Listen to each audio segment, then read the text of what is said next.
Greetings, Minecrafters! Nonsanity here, and welcome to episode 6 of All the Mods 10 to the Skies. So, we're picking up where the last episode was interrupted, and then maybe moving on, maybe... No, but this will probably be... Yeah, we have a whole episode here. I've got more I need to record for episode 7. Well, these split episodes are making it hard to number. If you have an opinion on how long the episodes should be, leave a comment, because I try and keep them between half an hour to a little over an hour, somewhere in there. It varies depending on what projects I'm doing. I end up sometimes with 2-hour recordings or 2 hours plus, and I figure that's just a little too long for an episode. So I break it up a bit. But it'd be easier if I didn't have to break it up, if you don't mind pausing and resuming on your own and sort of manually breaking up the episodes yourself. But yeah, let me know in the comments if you like the bite-sized, half an hour to an hour episodes, or you like them only 10 minutes long. If you like really long, short episodes, really short ones. I'm not gonna do that though. That's too much work. Or if you like really, really long episodes, or just however long it is to get the projects done. That's another option. When I shift project chests, I can make a new episode instead of trying to fit a few together into one. Anyway, enough of that. Let's get back to the work at hand. So many things I want to get done. But yeah, this required a lot of netherite ingots. And as I mentioned near the end of the last episode, you can take 4... Where's the recipe? Yep, 4 netherite scrap and 4 gold to make 1 netherite ingot. Or, if you use Oritech, it just takes 1 of each. So it's like a 4x double duplication. So we want these foundries. I had them set up because I definitely needed them. But we're going to do them together here on camera so you can see how this setup works. That away. What I used was Super Factory Manager because I wanted to control the limits. So I'm going to put... So what I've got here is a storage I/O from Sophisticated Storage. Place that there. I'm going to get out a linking tool. And if you crouch and use the scroll wheel, it changes the mode there, the text. Now I want linking. And it's already set to linking to this guy, but you right-click it. If it was cleared with a shift right-click in the air. So right-click, it's now linked to that controller. Can click that, and now you can see there is a yellow line connecting them. And as you look at the top of my screen, you can see all of my contents. So everything in my storage is now available through this block. That will be important. I'm going to place here the factory manager.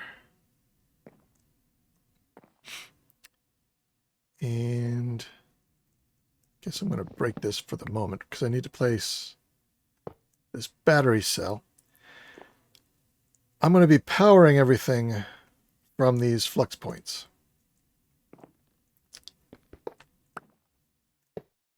But they don't connect to any of the factory manager blocks, because factory manager only deals in containers. And this little guy does not hold any power of itself. It only pulls power from the network to whatever needs it. So this energy cell, I can connect it. And it will now fill this, which is already filled, but it will fill this energy cell, which is the one from Power. Rather cheap, not too hard to make. Second tier, basic.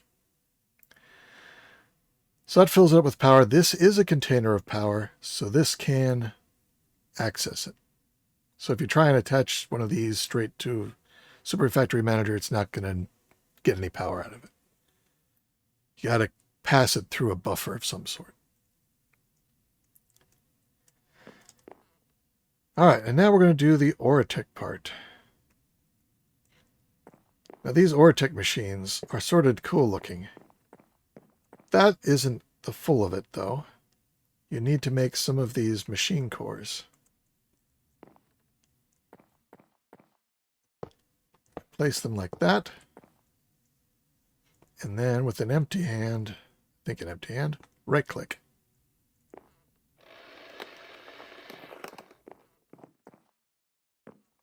That's sort of neat. And it will animate as it runs. So it's a multi-block. I'm going to break those guys, break this one. So I'm going to place them down here. Not them sideways. Let's see if it cares about that.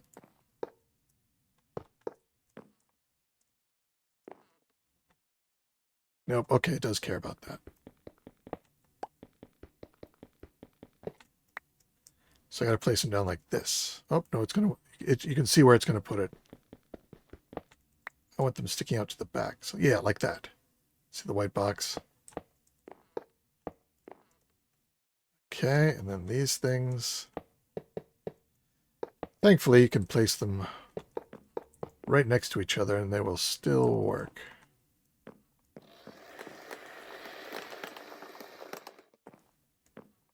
There they are. And that's it. Now we just got to program it. So basically, because I placed them all on these inventory cables, the factory manager can see everything attached to an inventory cable, or that's touching itself. So this guy is touching an inventory cable, and the battery is touching Super Factory Manager, and all these are sitting on an inventory cable. Then all you need is a disk, which isn't hard to make. You pop that in there. So for those of you that are intimidated by programming, I'll let you know that this is not programming. I'd call it macro writing. It's far less than a programming language. It's sort of like the bare minimums. And this is all I need to do to automate this setup the way I want it to just for netherite. So let me walk you through it. Name, it just gives the disk a name. You can see it says Oritech Foundries here at the top. So if it's in your inventory, it's like putting in an anvil and giving it a name. You can just do that up here. The main thing for these scripts is the loop, the do loop. There's every 20 ticks and every tick. 20 is usually the fastest loop you can have. So basically, everything between the every do and the end, it's going to just keep doing. And it's going to do it every 20 ticks. This one, it's going to do every tick. It's just going to do these two lines over and over again, every single tick. And these, it's going to do each one of these lines every 20 ticks. So everything between these two lines is going to be repeated. Usually 20 is as small a number as you can put there, unless you're dealing with just RF power, which is RF : : You need the two colons. In that case, you can do it every single tick. And that's every tick is the same as saying every one tick or every one ticks. All equivalent. The coloring is done automatically, and that helps you know that you're getting the right words in the right places. So every tick do, I'm taking an input of RF from something called power source and outputting RF to each something called powered. So let me talk about these labels, power source and powered. Let's save it. You need a label gun. That's what this guy is here. If I crouch and right-click the controller, it will pull all those labels defined in there. So if I look at the sky and right-click, here's power source, here's powered, and then the other two are chest and foundry from the lower section of code that we haven't looked at yet. Power source and powered. I've named those because I want this to be power source. If I crouch and use the scroll wheel, there's power source. I can click that. You can also just right-click the sky and click one here. So powered. That will be powered, that's powered, that's powered, and that's powered. And now I can right-click the controller with the label gun, and it now knows where I just tagged all those things. So if we come back in here, it now knows what power source is, the battery. And each powered, by using each, it's telling us that there's more than one. Potentially more than one. Doesn't have to be, but there's at least one, maybe more. Power source, I didn't put the each.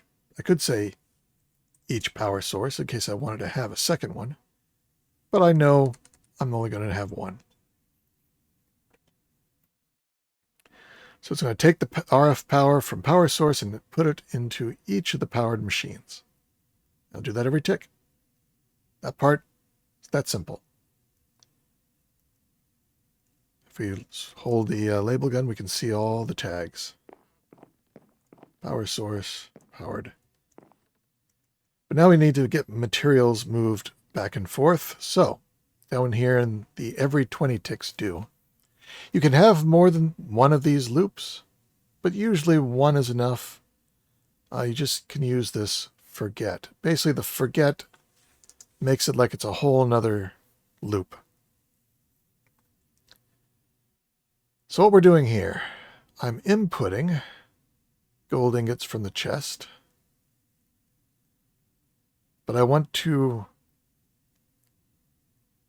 actually chest, I should call that storage. Storage now. That is for my entire storage system. So let's do done and crouch right click. Now we look, we're going to prune, crouch right click. Still has chest in there.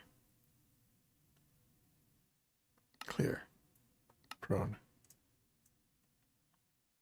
Yeah, I'm not quite sure how to get rid of ones that are in there. They're not being used anywhere, so I'm not sure. Oh, I still have it down here. That's why. All right, so clear. Crouch right click. Still there. Crouch right click. Okay. So you prune, you right click it without crouching to push these two labels into it. Now when I crouch right click, it pulls back out those labels plus whatever else is in the code, which is just foundry and storage. No more chest. Good. Figure that out. So this is pulling from storage, and I'm saying we're going to get gold ingots, but leave 3,000 gold ingots in my storage. If I don't have 3,000, don't take any more out. If I have less than 3,000, don't take any. So retain 3,000 in storage, but otherwise take any excess. Also the same with netherite scrap. Leave 256 in storage, but take anything more than that. So now it's sort of got a mental handful of gold and a mental handful of netherite scrap. What's it going to do with those? It hasn't actually taken them out of storage. It's just, it knows that it can grab those. We're going to output gold ingot to each foundry. Bottom side slots 0. All right, that's more complicated. If we look at the foundry, if you hit Control I, it shows you slot numbers. Now the yellow ones are mine, the blue ones belong to the foundry. It only has 3, 0, 1, and 2. 0 is going to be the top input, and 1 is the bottom input. Control I to turn that off. So slots 0 is the top input, and I want that to be gold. So output gold ingots to each foundry. We haven't tagged them with the label foundry, but we're going to do that next. We're going to put it on the bottom side. May not need to have a side here. In my testing, I thought maybe it needed a side. You can pick a side. Doesn't really matter. And put it in the slot 0. And then the netherite scrap to each foundry bottom side slot 1. So let's go ahead and, again, crouch shift to get them. We can go up here and say foundry and go tag, tag, tag, tag. Now we can also hold down Control and right click, and it will do all the connected machines of the same type. So do it once, they're there. If you want to remove a tag, you just tag it again with the same tag. If I wanted to remove powered, I can crouch, right click, and they all got loose, they're powered. So now we're going to right click to push that back in. So now it knows where foundry is. We also need to tell it where storage is, and that is right there. Now close this up and push this back into storage. All right. Oh, things are moving. Look at that. It's already started working. Gold and netherite. Slots 0 and 1. And then the last part here, we do a forget. Remember I said it has sort of a mental handful of gold and a mental handful of scrap. We're going to be outputting to storage. We don't want it to send the gold ingots and netherite scrap back to storage. So the forget says, let go of whatever you had in mind to move. Forget you had anything. We're going to start from scratch from this point on. We're going to input from each foundry. So we're just going to take whatever the output of the foundry is and output it to the storage. And that's why you don't see anything in the output slot. As soon as it appears, it gets pulled out and sent into the storage block that's down there, which puts it back into storage. So if I look in here at netherite ingots, I have 664. 668. It just went up by 4. They all triggered at once.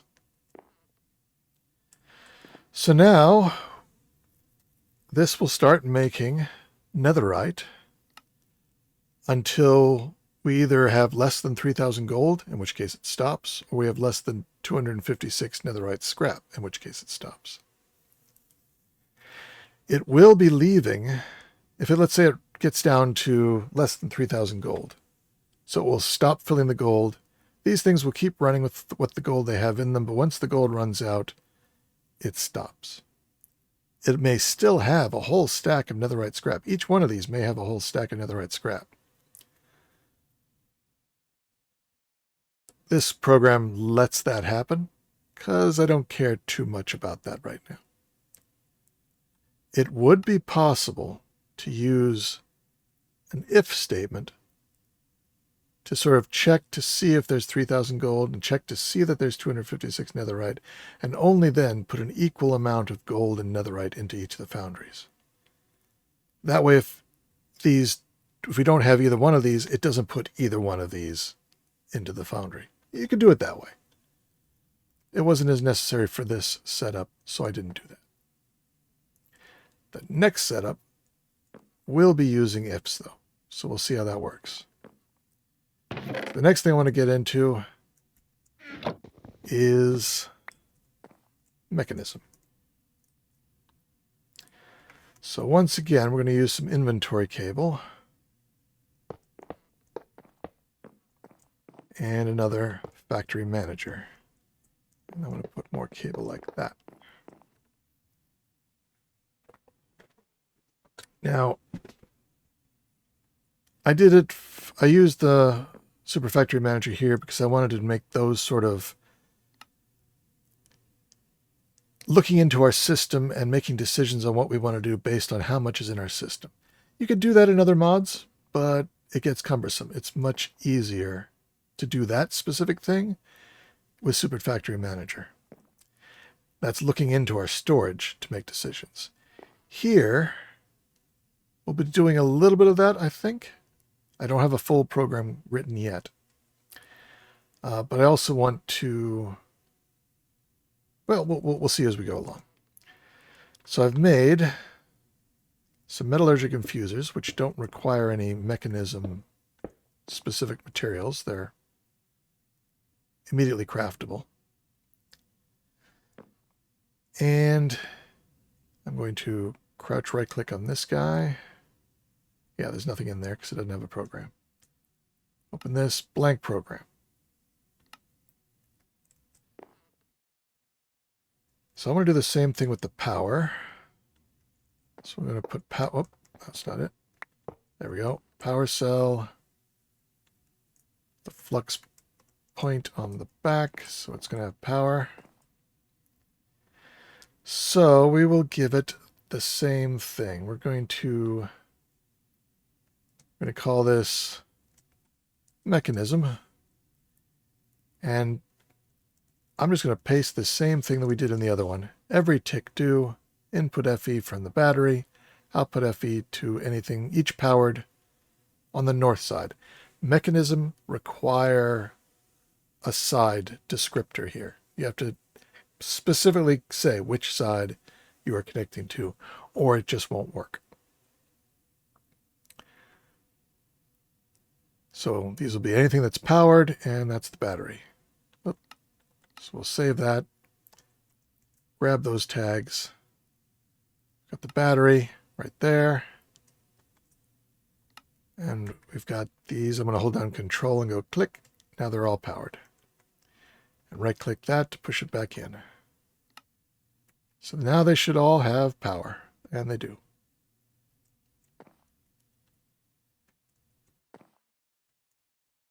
Actually, that one has a little bit of redstone in it from my previous tests. All right. That's the easy part. Now we're going to do item movement. You notice I'm not doing the all caps for these. You don't have to. It doesn't care about the case of what you type. And what I want to do is in here. This is what I was talking about. We're going to test our storage and only do something if the storage has or doesn't have certain items. So if storage has more than 500 osmium ingots,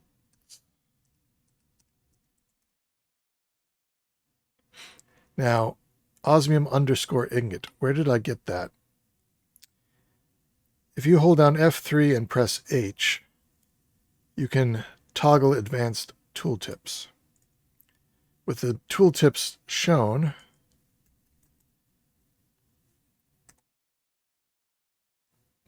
if you hover over, where's my osmium? There it is.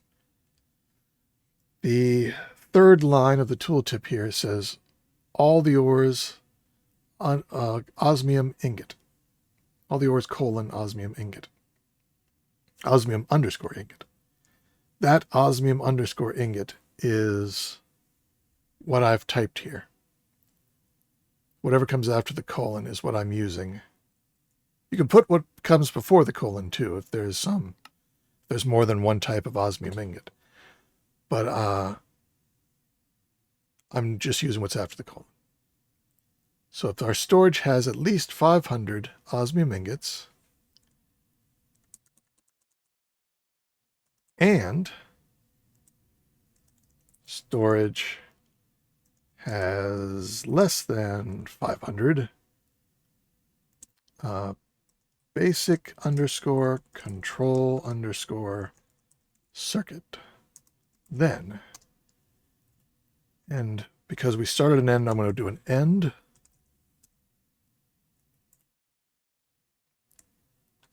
How you space the and, this is sort of like wrapping the line. Technically, this is like all one line, but then it gets sort of hard to see the whole thing. So you can actually put a line break in there, and it doesn't care.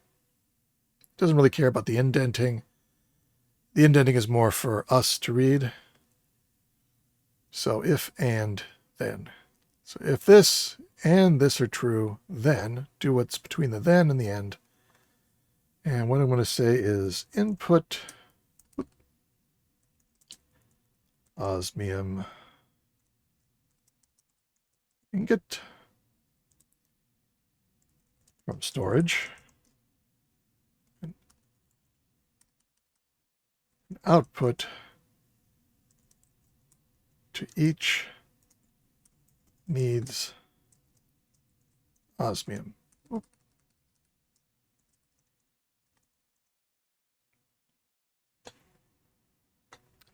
And then because we're outputting to a mechanism machine, I'm going to say top side.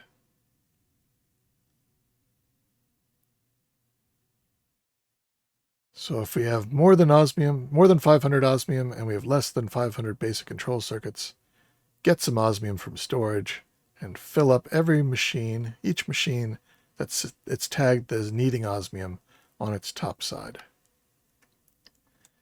So if I can go to each of these and clear and say input and output. So input on the top, output on the bottom. There are ways to copy this, but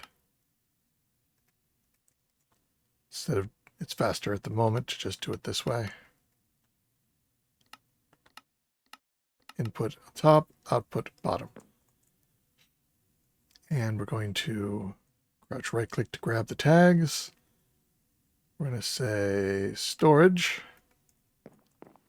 That's right, I didn't give this one a storage block yet. Did I? No. We're going to put one over here. Here it is. And this should still be set to link to that. So click that. And now we've got a yellow line connecting it. Good. All right, so we've got storage. So we're going to take that as storage.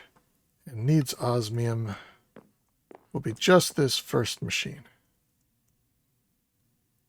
Push these back into there. And look, it's got osmium. Of course, it needs redstone. And for the moment, I'm just going to grab a stack of redstone manually and put it in there. It's going to melt that down and convert the osmium to basic control circuits, which should vanish. No, didn't vanish. Oh, that's right. We haven't done the output yet. So that's the input. I'm going to say, forget. We're done with that part. We're going to input from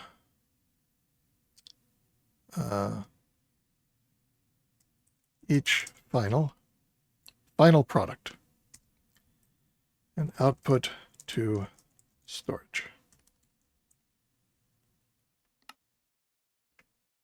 So we're going to shift right click to get those, get the final tag, and that they're all going to have final eventually.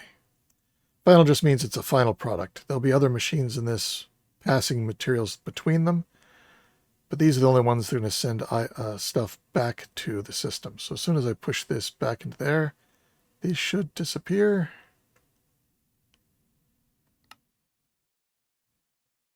Oh, I need from a side, bottom side, because they're mechanism machines. All right, that's happy, and they're gone.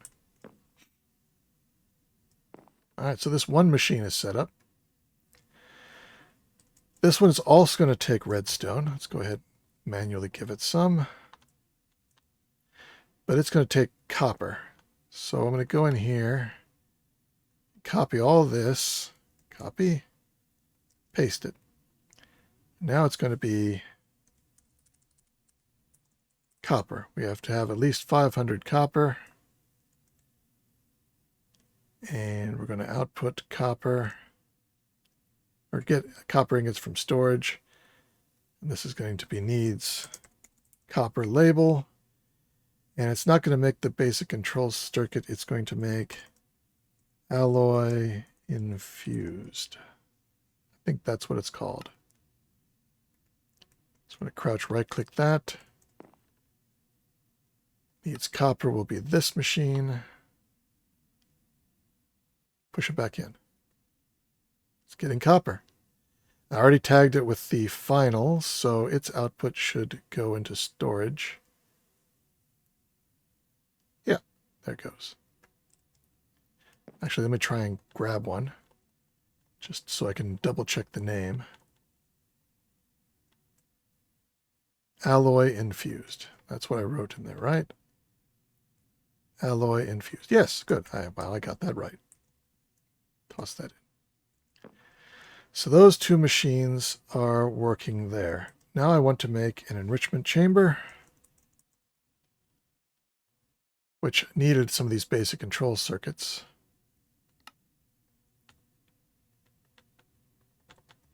Just make a bunch of those. I'm going to need 2 of these eventually. So I'm going to slap that there. It's going to need power. So get the power tag, slap it on there. It should be getting power. Oh, no, I have to push it.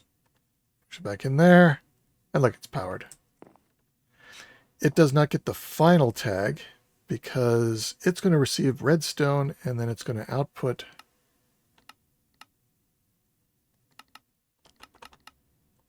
so input top, output bottom, and it's going to auto eject on. So now if we put redstone into that, and I don't care about doing the whole if thing with this. I got so much redstone, I'm just going to say input redstone from storage. And redstone is a keyword here, so all right, I've figured it out. Why redstone wasn't working. Ignore the red, it's still fine. I mean, if you want to get rid of the red, you can put a little asterisk in front of it for the Minecraft part, or even right in the Minecraft. But I'm going to leave it like that. So input redstone from storage, output to eat. I have redstone in here. Clear this. I got almost 300,000 redstone. But it used to be in this chest. I have redstone blocks, but I don't have any redstone in here. It's in here, which is a different chest that's connected via this to here. So this thing, which is my remote, can see all of these chests through this connection. And it can see the chest that's in the mob farm through this sparkly thing here at the top. But this can't see the chest inside the mob farm. And it's this that we're connecting to. So I think what I need to do, and I got some parts for it here, is I need to, I tested the theory by sticking some redstone in this chest, and that worked. So it was just in the wrong storage system. We're going to make an item of redstone, a card, and I'm going to put that there. This is an exporter. So it's going to export from our integrated dynamics network into this chest redstone. Oh, not that, the card. Oh, no, export item.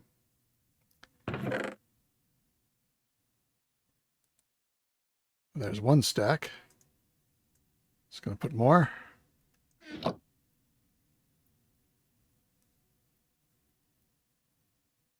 Oh. Yeah. All right. So it's seeing that redstone through this, and it's sort of exporting it back to itself. Ah, that's... Okay, we can fix that. Channel. It's on channel 1. Go back. So now it can't see anything there. This is a bit of a hack. I hadn't thought about this. This won't be a problem once we switch to AE2. But for now, I'm going to come up here, turn off my magnet. And I'm going to get another item connector there. Put that on top. And I'm going to say this is interface channel 1. Save.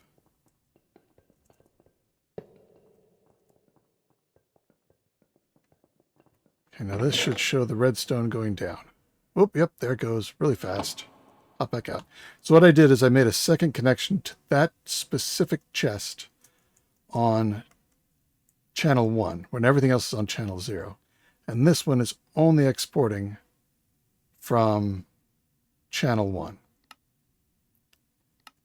So it can't take from the storage, can't take from the chest it's trying to put into. It can only take from that connection that I just added. So all the redstone is now going in here. And it'll fit, because it'll hold 2 billion in this slot, because they all have these stack upgrades. So that's going to move the redstone from the mob farm into here. Now I could just put a blank card here and take everything that's in there and put it into this chest. I'd probably want to move everything else out of this chest first. Not a bad idea, really.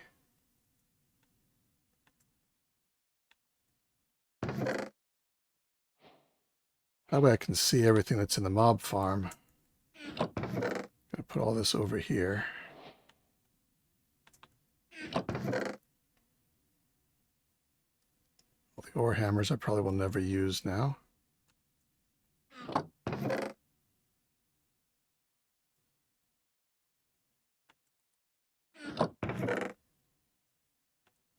Go around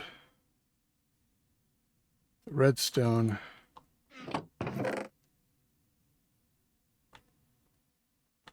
There, so that's a miscellaneous chest. So let's do that. We'll take this card out. We will clear it. Is there any downside for this? Oh, there is a downside for this. I guess I don't want to do that. And that is, it'll start pulling out things like the armor and things that we need to salvage. It'll put them in here before the salvagers had a chance to do the salvaging. So, yeah, better to just do the redstone for now. All right, well, that solves the redstone problem. And this thing will stay populated. I put all the inputs to the back instead of the top. So where the cable is, which is to the east. So the east side of all these is the input, because I wanted the top to be for these redstone, enriched redstone. It's now going to come into here. And this will stop when this is full.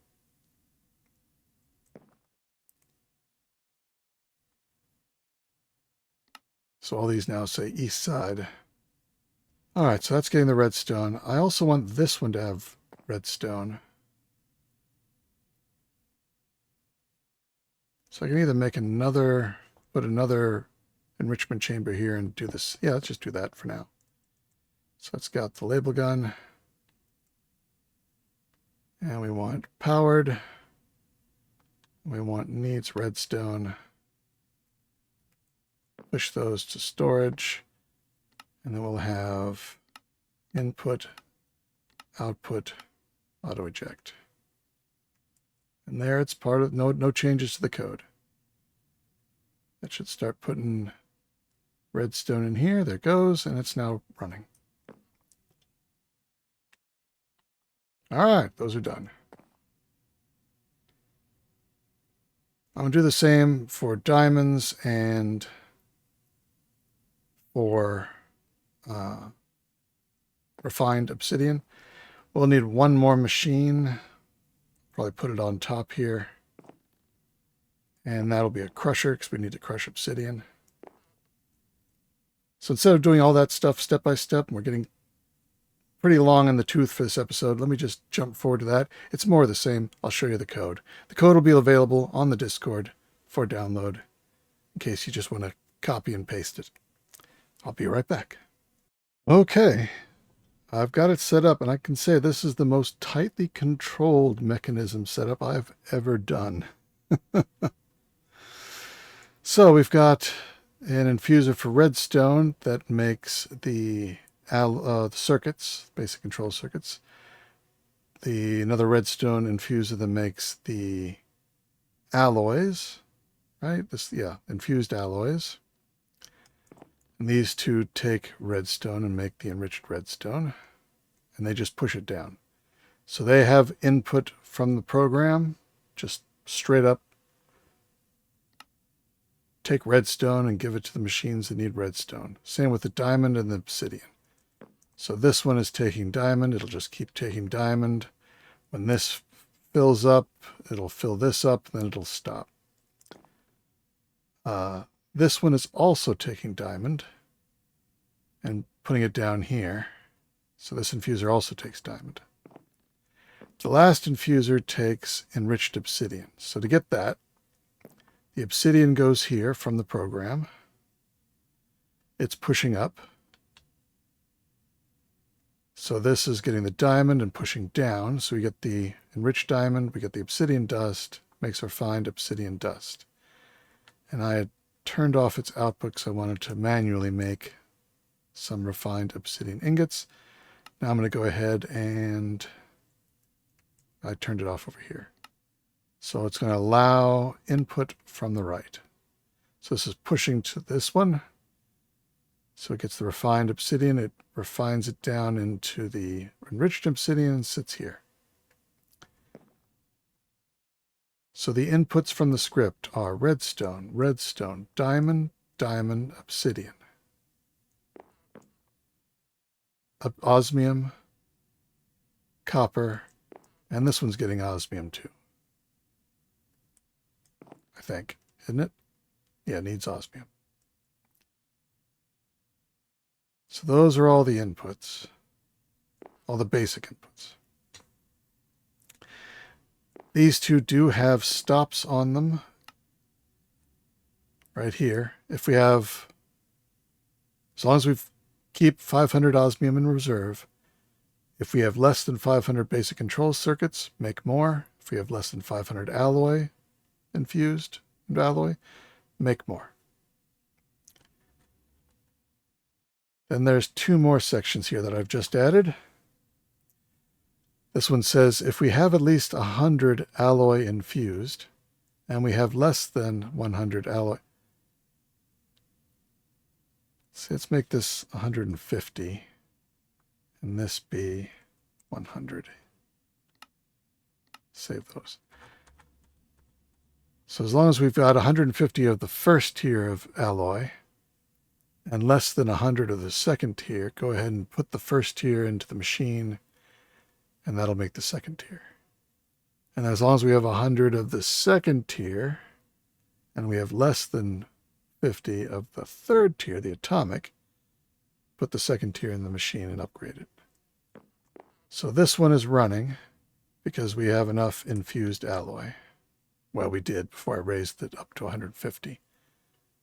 So it's just, yeah, it's starting to go down in what it put in there. But we got to get at least 50 of these before this will kick off. It was 50, right? No, 100. We have to have 100 of those before it'll start making the atomic alloys. That's just to make sure it doesn't start making atomic alloys and use up all of the previous tier. I want to keep an even spread. So eventually this will even out. Yeah, this one is only slightly automated. Only the osmium is automated, and it's not filling it. Oh, because we have enough. Well, we've probably run out of osmium. That's probably what it is. Let me see. Yep, we went slightly less than 500, so I'm going to have to start processing more osmium. Well, it's set up to process. It'll get there eventually, probably tomorrow morning. We'll have more osmium again. But this will be able to finish what it's doing. It's diamond. Yep. Yep. Yeah, I think that's it. So, the episode's definitely hit the hour mark at this point, I'm sure, after I edit bits out. So we're going to stop it here. So that was a lot of Super Factory Manager and a little bit of Integrated Dynamics. So I hope that was educational. And yeah, these are nice setups. I quite like them. So this is Nonsanity signing out. Take care, be good, and see you next time.